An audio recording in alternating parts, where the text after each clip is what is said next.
President Xi Jinping urged a vigorous push for cooperation at APEC summit. Chief Executive John Lee gives full support to Shenzhen as the next APEC meeting host.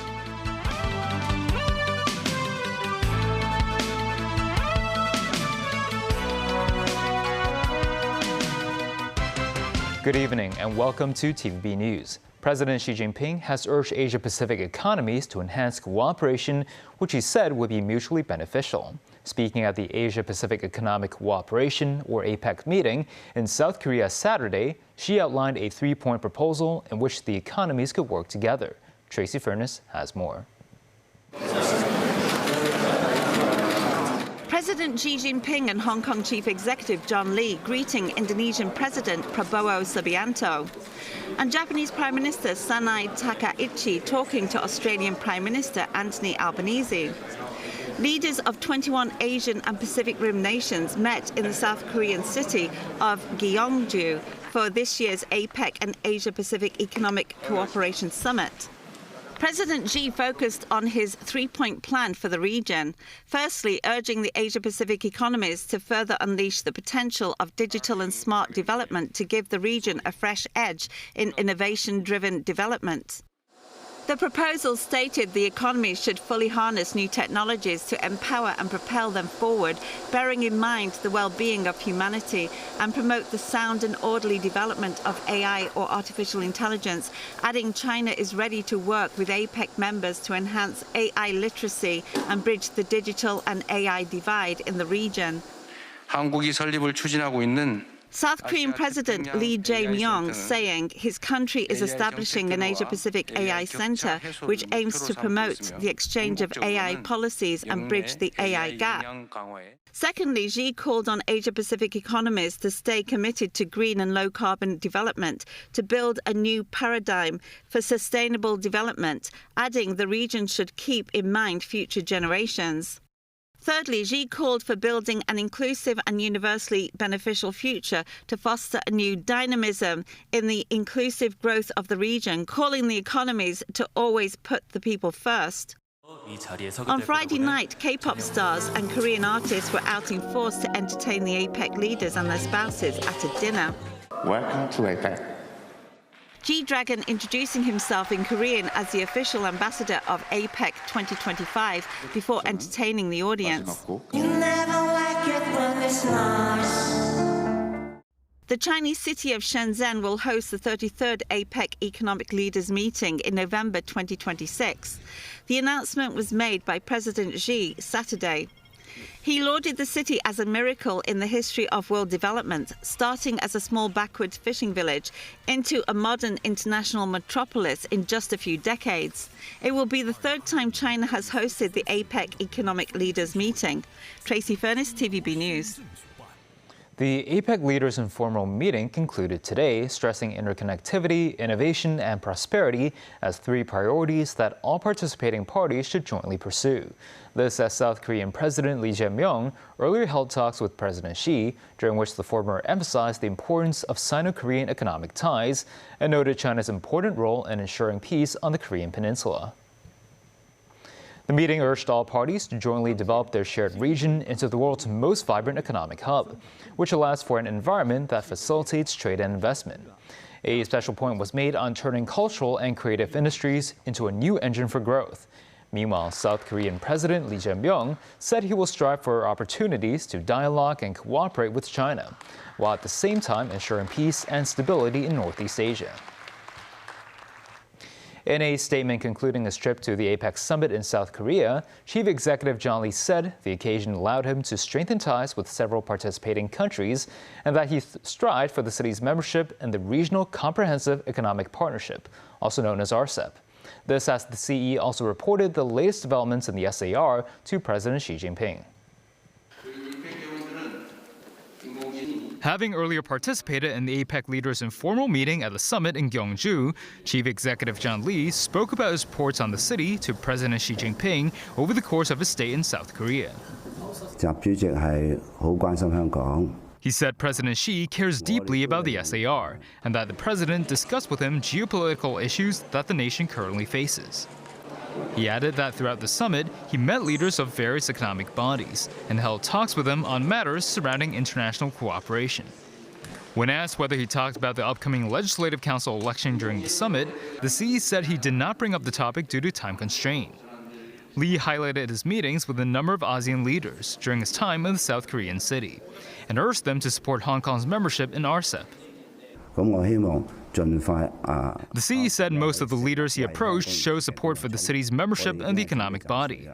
Meanwhile, with next year's APEC summit set to take place in Shenzhen, Lee felt encouraged by the arrangement and stressed Hong Kong's full support for its neighboring city and the nation as a whole. Timothy Lee, TVB News.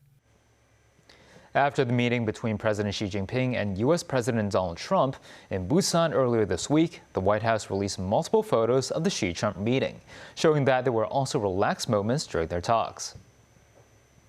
During the meeting, Trump reached across the table to show Xi a card. Xi leaned in to take a look and then smiled. Foreign Minister Wang Yi and other members of the Chinese delegation seated nearby were also seen smiling. The photos drew widespread attention, with many curious about what was written on the card. Dennis Wilder, who served as the National Security Council's senior director for East Asian affairs during the George W. Bush administration, commented on social media that the white card looks like a talking points card, something he had prepared for President Bush in the past. He, too, wondered what was on the card that the Chinese delegation found so amusing.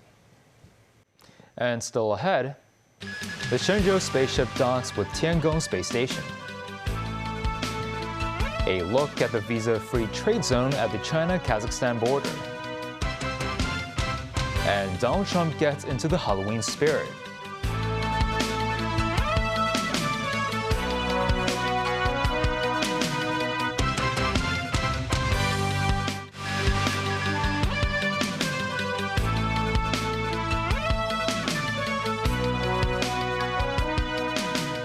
Welcome back. Shenzhou 21's crew were welcomed onto China's space station after a record-breaking docking and boarding process. David Garrett has more. Chen Dong, Cheng Zhongru and Wang Ji are waiting on board the Tiangong space station, getting ready to welcome the docking Shenzhou 21 crew. 3.5 hours after being launched, the docking was complete, setting a new record from Earth to destination. A flawless pinpoint procedure guided by Beijing's Aerospace Control Center. The docking of the spaceship with the space station has been locked. Rendezvous and docking normally completed, Mission Control said.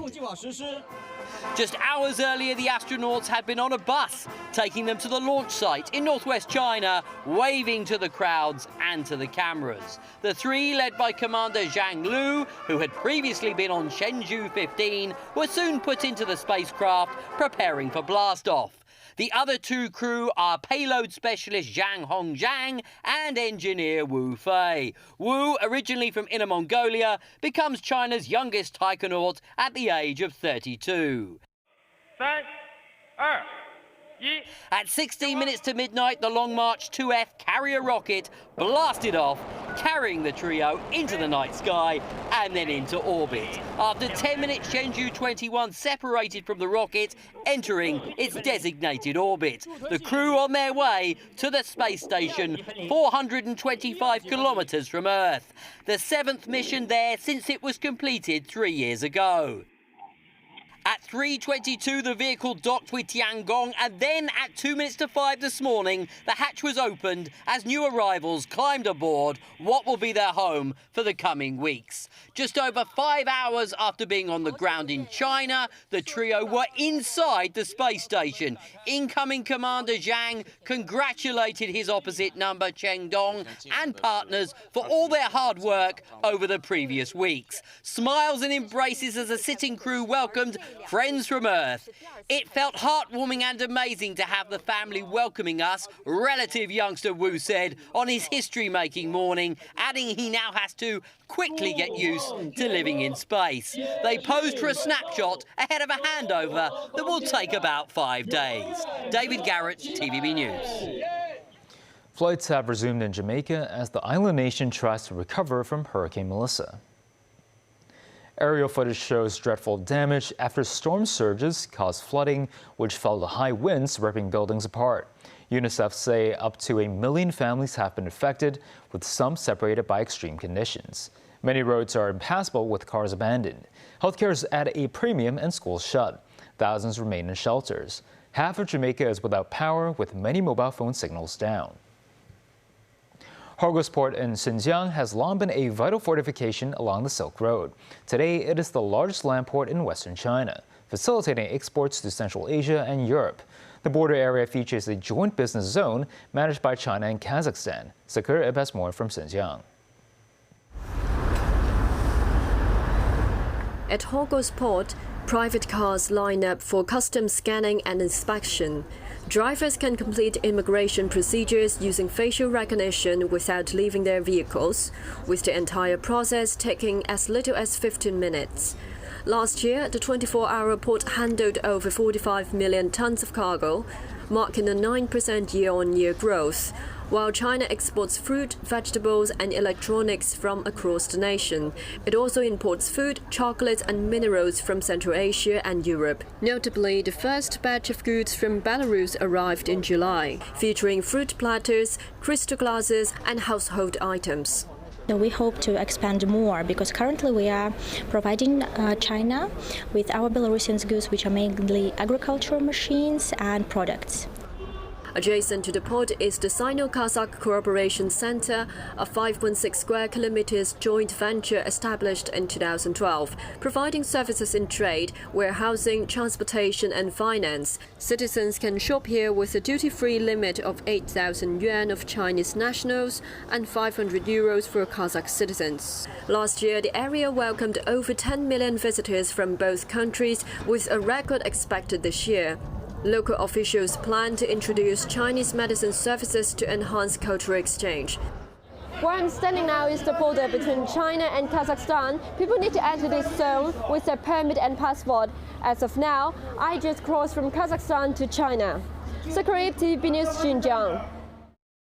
More people on Saturday registered themselves as candidates in the December Legislative Council election. The nomination period started on October 24th and will end on November 6th. As of Saturday, a total of 148 nomination forms were received. Most Night reports. Aaron Bok, the former president of the Hong Kong Institution of Engineers, will run in the engineering constituency.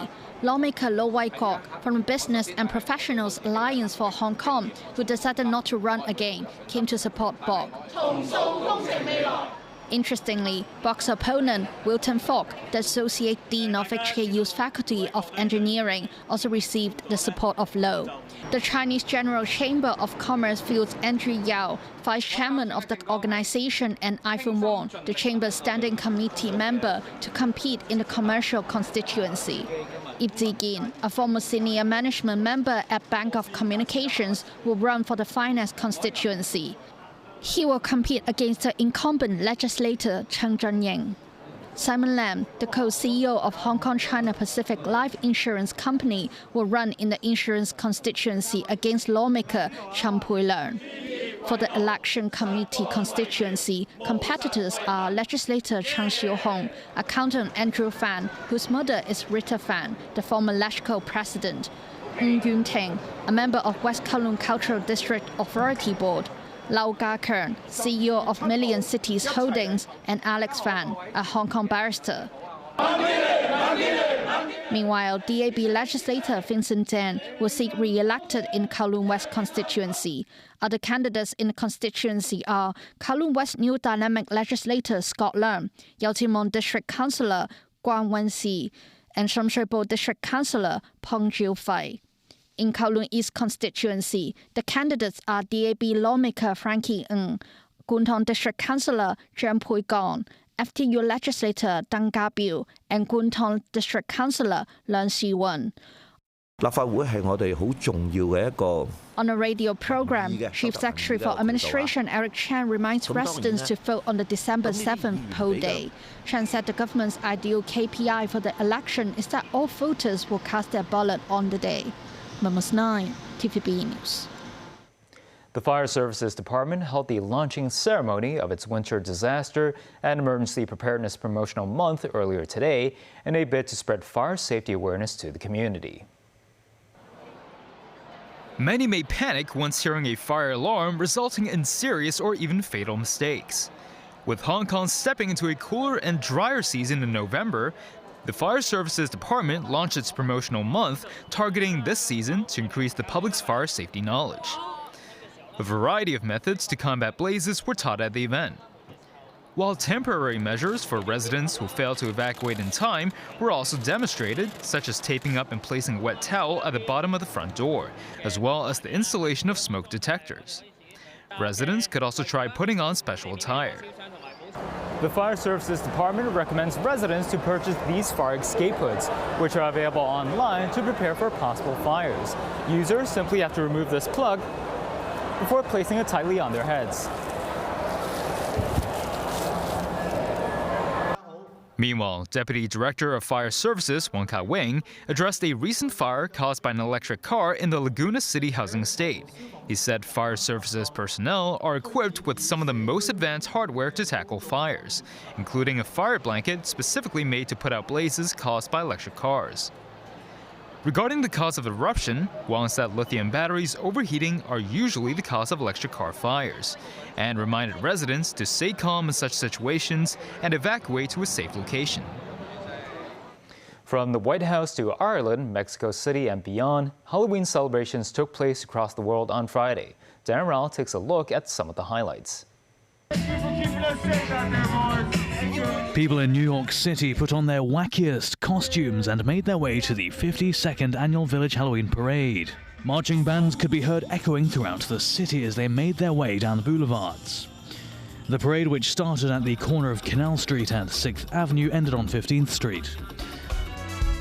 At the White House, US President Donald Trump and First Lady Melania opted against donning costumes, but in his regular suit and while sporting a red hat that said USA, he handed out sweets to trick-or-treaters. The young children of White House staffers, accompanied by their parents, were among the first in line to get candy from the Trumps. Motorcyclists in costumes rode through Mexico City in a special Halloween event they called the Ride of Terror. A popular costume this year was Ronald McDonald. Several pairs of motorcyclists joined the ride wearing his yellow and red outfit. The motorcyclists rode through the Mexican capital escorted by police patrols. However, some motorcycles were impounded on major avenues. The historic underground galleries of the Lisbon Aqueduct were taken over by famous horror characters. Freddy Krueger, the nun Nosferatu, and others spooked visitors during their crossing through downtown Lisbon. The Water Museum of Lisbon often organizes special visits to this famous underground gallery, but it is usually during the day. This novelty attracted dozens of people to have the chance to experience Halloween night in a unique setting. Performers took part in the lighting of the fire ceremony in Ireland at the Puka Festival, which is strongly rooted in Celtic traditions and believed to be the origin of modern Halloween customs. The fires are lit to honor the dead and protect the living. People wear disguises to fool wandering spirits and leave food to appease fairies. Dan Rowell, TVB News. And that's the news. Thanks for watching.